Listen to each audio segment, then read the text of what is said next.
संभाजीनगरमधील नागेश्वर मंदिरामध्ये जाऊन दर्शन घेतलं।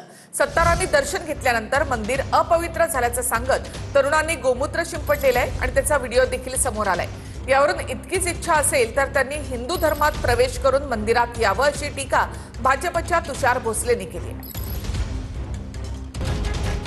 छत्रपती संभाजीनगर रहिमाबाद परिसरामध्ये नागेश्वर मंदिरात अब्दुल सत्तारांनी दर्शन घेतल्यानं वाद पेटलाय।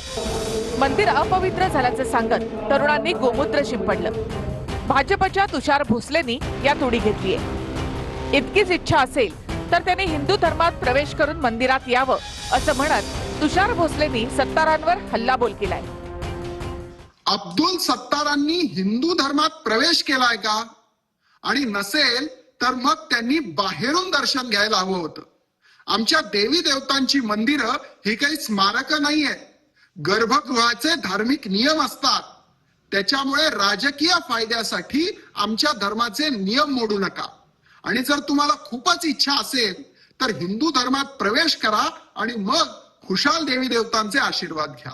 खरं म्हणजे अब्दुल सत्तार काय, साबिर शेख काय, हे सगळे आमच्या मंत्रिमंडळात देखील होते।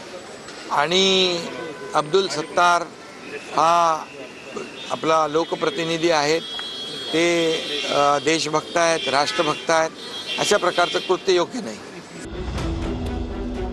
निवडणूक काळामध्ये किंवा इतर कोणत्याही सणासुदीला विविध धर्माचे लोक एकमेकांच्या प्रार्थना स्थळांवर जातात। अजमेर दर्ग्यावर मोठ्या संख्येनं हिंदू चादर चढवतात। त्यावर भाजप आणि तुषार भोसलेंची भूमिका काय हे अद्याप कळू शकलेलं नाही। तुषार कोण शंकराचार्य लागून गेला का हरामखोर? तो सांगणारा एखादा जर मुस्लिम माणूस मंदिरात येऊन जर देवाचं दर्शन करत असेल त्याचं स्वागत करावं, त्याला का विरोध करावा? त्यामुळे ही भारतीय जनता पार्टीची संकुचित धर्माला संकुचित बनवणार आहे। हिंदू धर्म हा व्यापक आहे, तर हिंदू धर्म काय अवघे विश्वची माझे घर म्हणणारा हिंदू धर्म आहे, लक्षात घ्या। आणि त्याच्यामुळे हा मंदिरात आला म्हणून हिंदू व्हा आणि हा मस्जिदमध्ये जाणार म्हणून मुसलमान व्हा, या विचाराला आमचं समर्थन मुळीच नाही।